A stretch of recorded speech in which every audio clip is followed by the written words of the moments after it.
बहुत साल पहले की बात है। कमलपुर नाम के एक गांव में राजू नाम का एक किसान रहता था। राजू बहुत गरीब था, लेकिन वो बहुत ईमानदार था।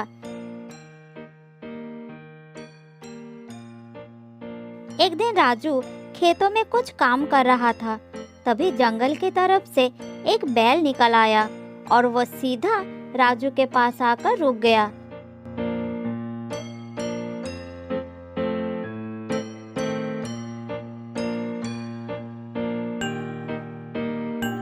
राजू ने चारों तरफ देखा, मगर उसे कोई आदमी नजर नहीं आया।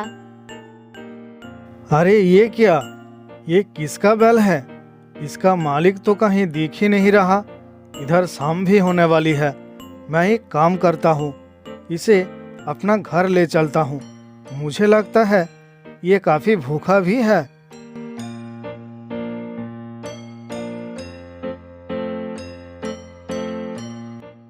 ये कहकर राजू बैल को अपना घर लेकर आया और उसे भरपेट खाना खिलाया। फिर वो अपना काम पर चला गया।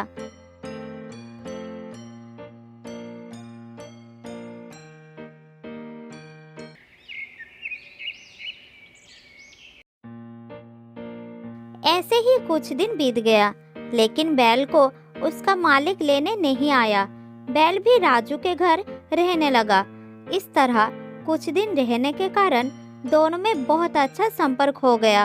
अब बैल भी राजू को उसके काम में मदद करने लगा, जिस कारण राजू का हालत भी धीरे धीरे सुधरने लगा। इस तरह और भी कुछ दिन बीत गया। आज मैं जो कुछ भी हूँ, इसकी वजह तुम हो। अगर उस दिन तुम मुझे नहीं मिलते तो मेरा हालत वैसा ही रह जाता। स्वयं भगवान ने तुम्हें मेरे पास भेजे है, इसलिए आज से मैं तुम्हें नंदी कहकर बुलाऊंगा।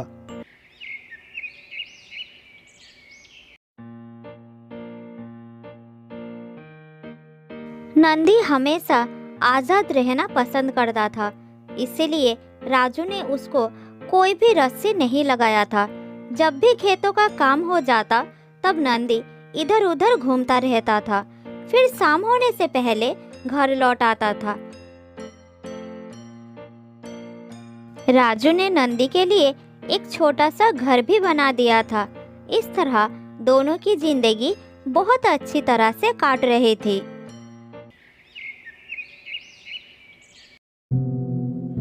लेकिन नंदी की किस्मत में ये खुशी ज्यादा दिनों तक नहीं रही।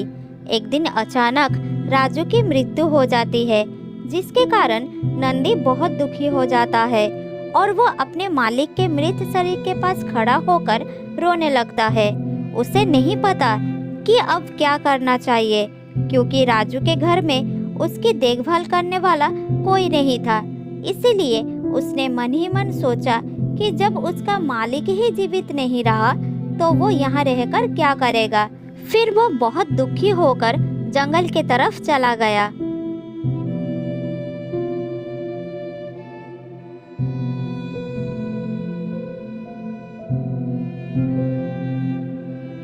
चलते चलते नंदी बहुत थक गया और उसे प्यास भी लगा। थोड़ी दूर जाने के बाद उसे एक तालाब दिखाई दिया। तालाब के पास जाकर उसने पानी पिया और कुछ घास भी खाया। अब शाम हो चुकी थी। नंदी को अब डर लगने लगा। अरे बाप रे, ये जंगल तो बहुत गहरी है। अब मैं कहाँ जाऊँ?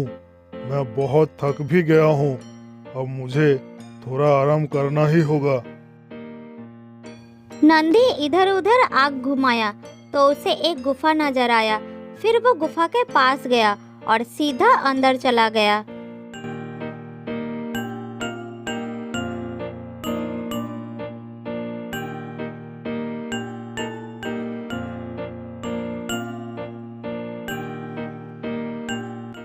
अरे वाह, ये गुफा तो बहुत अच्छा है।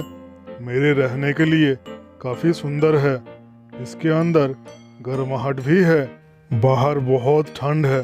ठीक है, मेरा रहने का इंतजाम तो हो गया। अब थोड़ा आराम कर लेता हूँ, फिर जो होगा देखा जाएगा। नंदी आराम करने लगा। ऐसे ही दिन गुजरता रहा।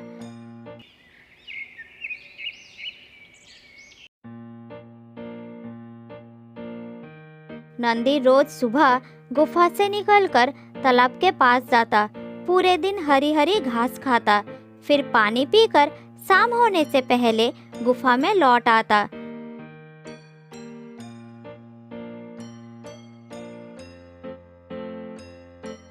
अगले दिन फिर से नंदी तालाब के पास जाता है, मगर आसपास कोई था जो उसे हर रोज की तरह नजर रख रहा था। इसके बारे में नंदी को कुछ पता नहीं था। लगता है ये बैल इस जंगल में नया आया है, मगर काफी हिम्मत वाला लगता है, या फिर बहुत मूर्ख है। ये जानता नहीं किसके गुफा में रह रहा है वो। ठीक है, मैं उसके पास जाकर थोड़ा मजा लेता हूँ। सियार फिर बैल के पास गया और बोलने लगा, क्या भाई, लगता है तुम इस जंगल में नए आए हो। इससे पहले तो तुम्हें इस जंगल में कभी देखा नहीं। नहीं, मैं यहाँ रोज घास चरने और पानी पीने आता हूँ, इसलिए मैं खुद को नया नहीं बोलूँगा, बल्कि मुझे तो तुम नए लग रहे हो।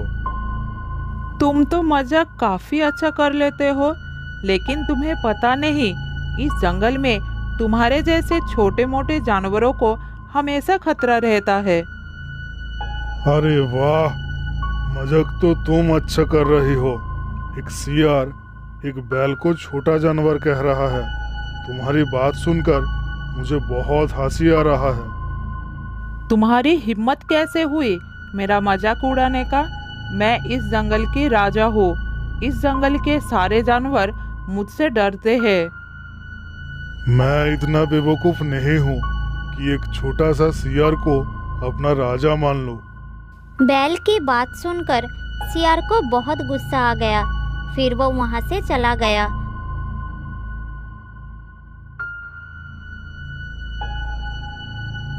इधर नंदी भी गुफा के तरफ चलना शुरू किया। गुफा के अंदर जाकर नंदी सोचने लगा कि इस गुफा में उसे और भी ज्यादा सावधान रहना होगा।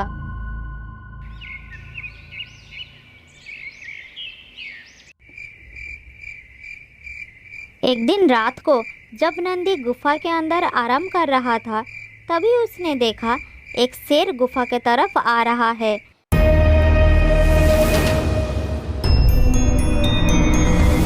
शेर को देखकर नंदी डर के मारे कांपने लगा। अरे बाप रे, ये शेर तो गुफा की तरफ ही आ रहा है। लगता है ये गुफा शेर का ही है। आज तो शेर मुझे मारकर खा जाएगा। अब मैं क्या करूं? कहाँ जाऊं? इधर शेर गुफा के बाहर आकर रुक गया। इधर गुफा के अंदर डर के मारे नंदी का सांस फूलने लगा। फिर वह मन ही मन बोला, अरे, अगर मैं ऐसा ही डरता रहा तो शेर अंदर आकर मुझे खा जाएगा। मेरे लिए एक फायदे की बात है कि शेर मुझे बाहर से नहीं देख सकता, मगर मैं शेर को देख सकता हूँ। मेरे दिमाग में एक उपाय आया है, एक बार कोशिश करके देखता हूँ। नंदी ने खुद को शांत किया और जोर जोर से बोला, अरे भाई, देखो, शेर आ रहा है। आज तो भर पेट खाना मिलेगा। देखो देखो, कितना मोटा शेर है। अरे भाई, जरा धीरे बोलो, नहीं तो शेर सुन लेगा और वो भाग जाएगा। नहीं नहीं, ऐसा मत बोलो भाई। अगर वो भाग गया तो हमें भूखा ही रहना होगा। ये सब बात सुनकर शेर बाहर ही खड़ा रहा। अंदर जाने का हिम्मत वो नहीं कर पाया। फिर वो मन ही मन बोला, आखिर मेरे गुफा के अंदर कौन सा जानवर है जो शेर को खाने की बात कर रहा है? लगता है काफी खतरनाक जानवर है। अरे भाई, ये शेर क्यों रुक गया? हमें बाहर जाकर उसके ऊपर हमला कर देना चाहिए। हाँ हाँ, यही ठीक रहेगा। बाहर चलते हैं, नहीं तो वो भाग जाएगा। ये सुनकर शेर उधर नहीं रुका, अपना जान बचा के भाग गया।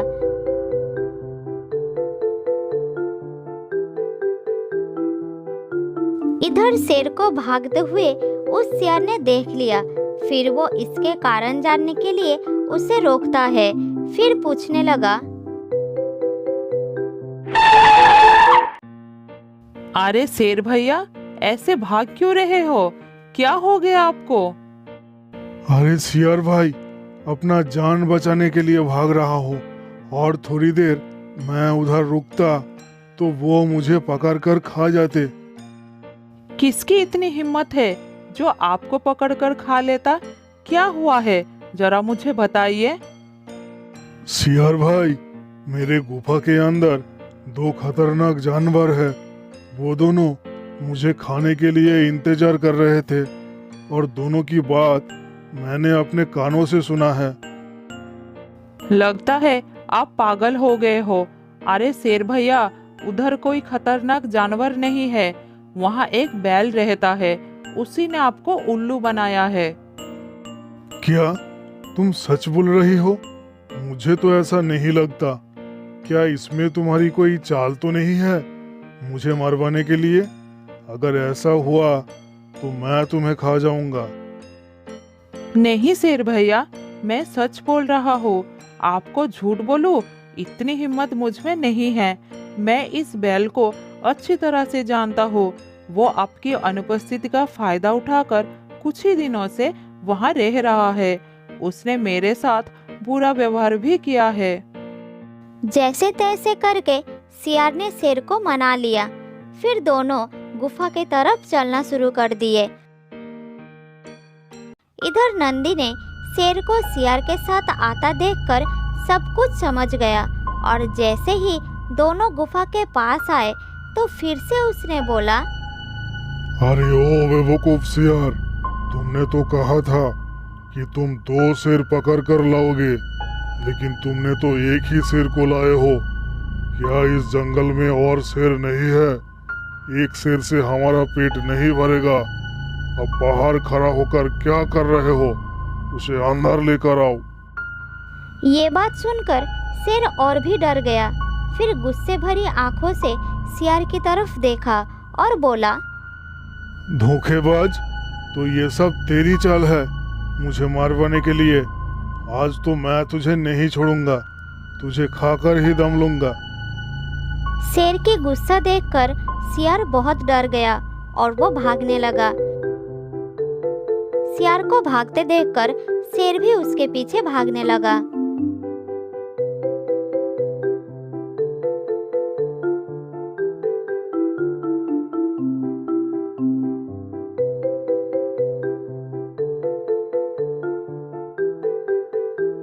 इधर नंदी गुफा के अंदर से दोनों को भागते देखकर बहुत खुश हुआ और बोला, अब और कोई खतरा नहीं है।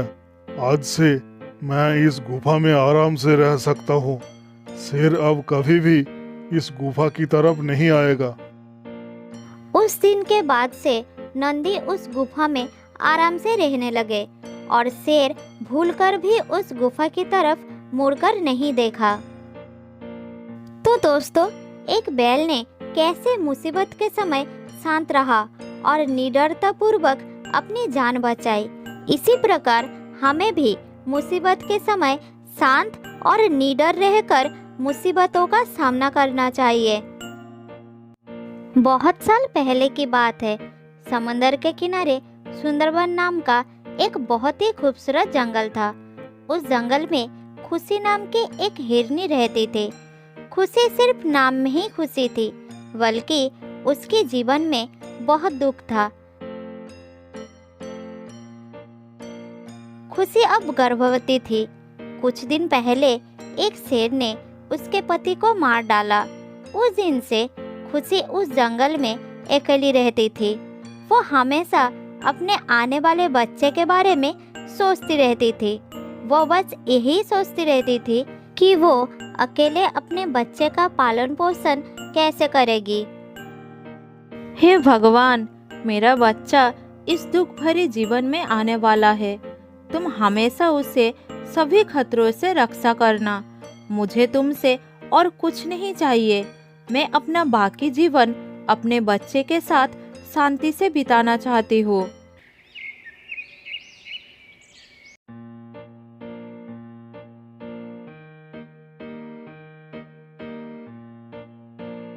एक दिन जंगल में घूमते घूमते खुशी का मुलाकात एक दूसरी हिरनी से हो जाती। थोड़ी देर बात करने के बाद दोनों अच्छे दोस्त बन जाते हैं। अरे, तुम कहाँ से आ रही हो और इस जंगल में अकेली क्यों घूम रही हो? इस जंगल में बहुत खतरनाक जानवर है। असल में मैं इस जंगल में ही रहती हूँ। मैं जंगल के इस तरफ कभी नहीं आई। अनजाने में घूमते घूमते चली आई। रास्ते के तरफ बिल्कुल ध्यान नहीं थी। ठीक है बहन, लेकिन तुम अकेली क्यों घूम रही हो? तुम्हारा साथी कहाँ है? कुछ दिन पहले एक शेर ने मेरे पति को मार डाला। मेरा अपना और कोई नहीं है। वैसे तुम्हारा क्या नाम है बहन? और तुम भी तो अकेली हो। मेरा नाम शीला है और मैं पास में ही रहती हूँ। तुम चलो मेरे साथ। हिरनी खुशी को अपने साथ अपने घर में ले जाती है। बातचीत के दौरान उसे पता चलती है कि खुशी गर्भवती है। फिर वो उसे कहती है, मुबारक हो बहन, तुम माँ बनने वाली हो। ये सुनकर मुझे बहुत खुशी हुई। आज से तुम मेरे साथ ही रहोगी। मैं तुम्हारा देखभाल करूंगी। धन्यवाद बहन। तुम जैसी बहन पाकर मैं बहुत खुश हूँ। मेरा साहस बहुत बढ़ गई है। मेरे बच्चे को लेकर मन में और कोई चिंता नहीं रही। पर बहन, मुझे इस बात की चिंता हो रही है कि जैसे मेरे साथ हुआ वैसे तुम्हारे साथ ना हो जाए। क्या बात कर रही हो बहन? क्या हुआ था तुम्हारे साथ? मैं सही कह रही हूँ बहन। बात कड़वी जरूर है लेकिन सच है। तुम्हें बहुत सावधान रहना होगा। ये सब मैं तुम्हें इसलिए बता रही हूँ क्योंकि जो मेरे साथ हुआ मैं नहीं चाहती वो तुम्हारे साथ भी हो। क्या हुआ था बहन तुम्हारे साथ? बताओ ना, मैं सुनना चाहती हूँ। हाँ बहन, बता रही हूँ। मेरे बच्चे का जन्म होते ही जंगली जानवरों ने उसे नोच नोच कर खा लिया। मैं तो उसे अपना दूध भी नहीं पिला पाई थी। बहन, तुम्हें अपने बच्चे का बहुत ध्यान रखना पड़ेगा। जंगली जानवरों का खतरा बहुत बढ़ गया है इस जंगल में और आजकल जंगली जानवरों से ज्यादा इंसानों से डर लगने लगा है। इंसान जंगली जानवरों से ज्यादा खतरनाक हो गए हैं। हर दिन जंगल में शिकारी घूमते रहते हैं और जानवरों का शिकार करके ले जाते हैं। बस इसलिए मैं तुम्हें कह रही थी कि तुम्हें अपना और अपने होने वाले बच्चे का बहुत ध्यान रखने की जरूरत है। हाँ बहन, तुम सही कह रही हो, पर मुझे समझ में नहीं आ रहा कि मैं अकेली ये सब कैसे कर पाऊंगी और कैसे खुद को और अपने बच्चे को सुरक्षित रख पाऊंगी। हाँ बहन, भगवान पर भरोसा रखो और हर समय सावधान रहो। फिर भी मैं तो हूँ ही तुम्हारे ख्याल रखने के लिए। हाँ बहन, भगवान पर भरोसा है, इसीलिए तो इस मुसीबत के समय वो तुमसे मिला दिया। तुम्हारे कारण ही मैं मन में साहस जुटा पाई। इस तरह से शीला ने खुशी का हर वक्त ध्यान रखने का वादा किया। उस दिन से दोनों एक साथ आनंद से रहने लगे।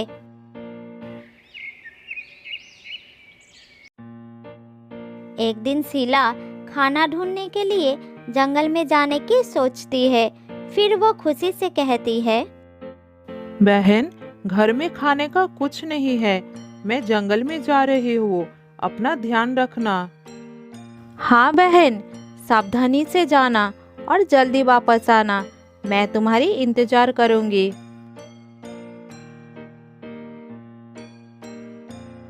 फिर शीला ने खाना ढूंढने के लिए जंगल में चली जाती है और खुशी अपनी सहेली का वापस आने का इंतजार करने लगी। इस तरह सुबह से शाम हो गई। कहाँ हो तुम बहन? मैं सुबह से तुम्हारी इंतजार कर रही हूँ। अंधेरा भी हो गया है। अब मैं कहाँ ढूंढूं तुम्हें? मुझे तुम्हारी चिंता हो रही है। आधी रात हो गई थी। लेकिन शीला अभी तक घर नहीं पहुंची थी, इसीलिए खुशी ने उसे ढूंढने के लिए निकल पड़ती है।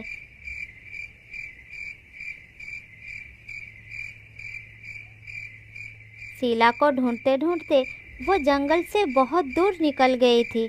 चलते चलते वो बहुत थक गई थी।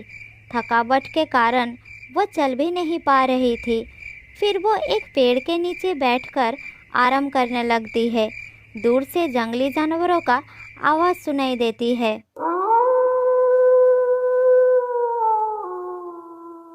थोड़ा पानी मिल जाता तो अच्छा होता। मेरा गला बहुत सूख गया है। बहुत कष्ट हो रहा है मुझे। डर भी लग रही है।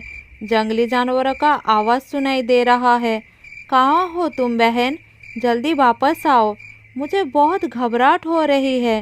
कहीं वो किसी मुसीबत में तो नहीं फंस गई? हे भगवान, उसकी रक्षा करना। अरे, ये अचानक से मुझे क्या हो रहा है? पेट में इतना तेज दर्द क्यों हो रहा है? अचानक से आधी रात में खुशी को पेट में दर्द होने लगता है और अब वो समझ गई थी कि उसके प्रसव का समय आ गया है। हे भगवान, अब मैं क्या करूं? मेरे बच्चे का आने का समय आ गया है। मुझे पेट में बहुत दर्द हो रहा है और मैं अपने घर से इतनी दूर हूँ। कहाँ जाऊँ? क्या करूँ? और मेरी बहन जैसी सहेली भी मेरे साथ नहीं है। मुझे तो कुछ समझ में नहीं आ रहा है। मैं क्या करूँ? कोई रास्ता दिखाओ मुझे भगवान। तभी अचानक से जंगल में खूब तेज हवा चलने लगती है। बहुत तेज तूफान आने लगता है। फिर अचानक जंगल में आग लग जाता है और वो आग इतनी फैल जाती है कि भयानक रूप ले लेती है। अब हिरनी को अपने आप से बचाना मुश्किल हो गया था। उसे साथ में ये भी चिंता थी कि वो खुद को और अपने बच्चे को कैसे बचाए, उसे कैसे जन्म दे।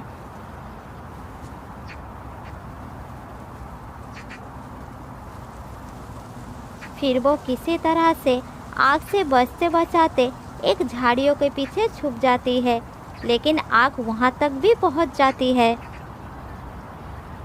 मुझे तो ऐसा लगता है कि जैसे ये आग अपने आप लगी नहीं, लगाया गया है।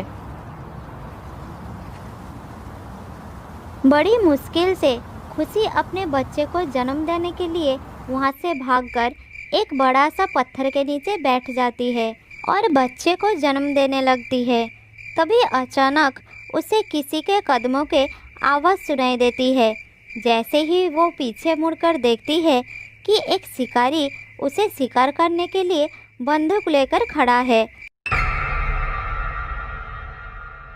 उसे देखकर खुशी बहुत घबरा जाती है। हे भगवान, ये अचानक से शिकारी कहाँ से आ गए? मुझे तो ये लगता है कि आग भी इसी शिकारी ने लगाई है, जंगली जानवरों का शिकार करने के लिए। इसे कोई और नहीं मिला, मुझे ही शिकार करने आ गया है। हे भगवान, अब मैं क्या करूं?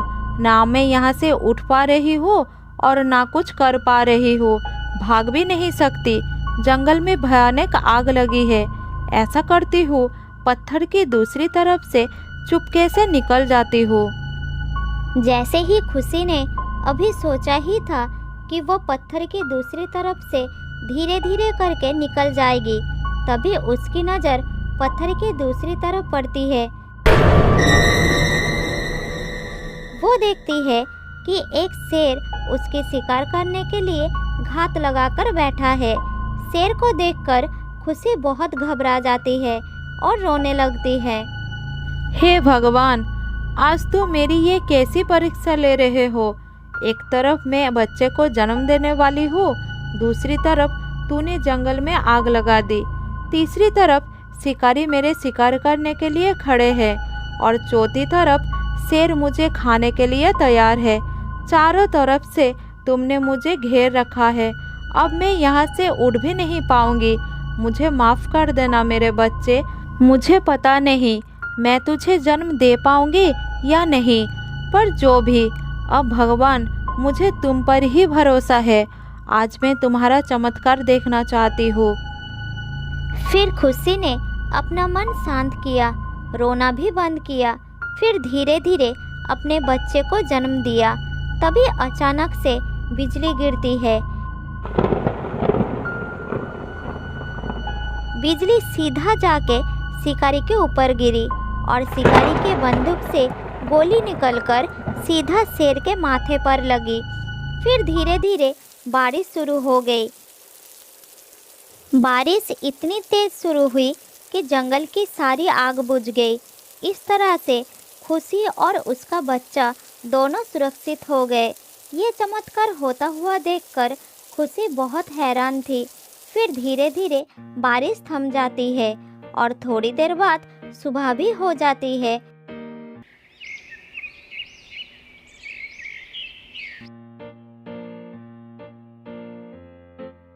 अगले दिन सुबह शीला अपने सहेली को ढूंढती हुई वहां पहुंच जाती है। अरे, तुमने तो बच्चे को जन्म दे दिया। बहुत प्यारा है तुम्हारा बच्चा। मुझे माफ कर दो बहन। मैंने तुमसे वादा किया था कि मैं हर वक्त तुम्हारे साथ रहूंगी, लेकिन मैं अपना वादा पूरा नहीं कर पाई। दरअसल एक भेड़िया मुझे घेर रखा था। मैं उसके डर से एक गुफा में छुप गई। भेड़िया सारी रात गुफा के बाहर बैठा रहा, इसलिए मैं वहां से नहीं आ पाई। सुबह जब वो चला गया तो मैं घर वापस गई, लेकिन मैंने तुम्हें वहां नहीं देख पाई, इसलिए तुम्हें ढूंढते ढूंढते यहाँ आ पहुंची। लेकिन तुम यहाँ पहुंची कैसे?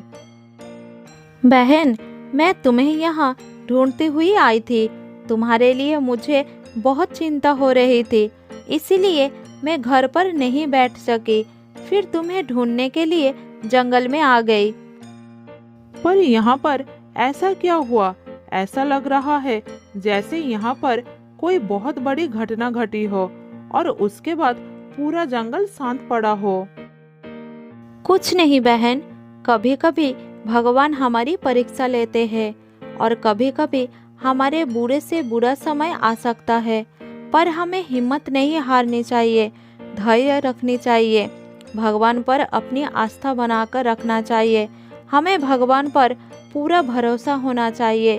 भगवान अपनी भक्तों की जरूर सुनते हैं और उन्हें हर परेशानी से बाहर निकालते हैं, जिस तरह से उन्होंने आज मुझे निकाला है। तुम सही कह रही हो। चलो अब घर चलते हैं। फिर शीला खुशी और उसके बच्चे को लेकर घर लौट आती है। फिर सब मिलकर खुशी खुशी अपना जीवन व्यतीत करते हैं।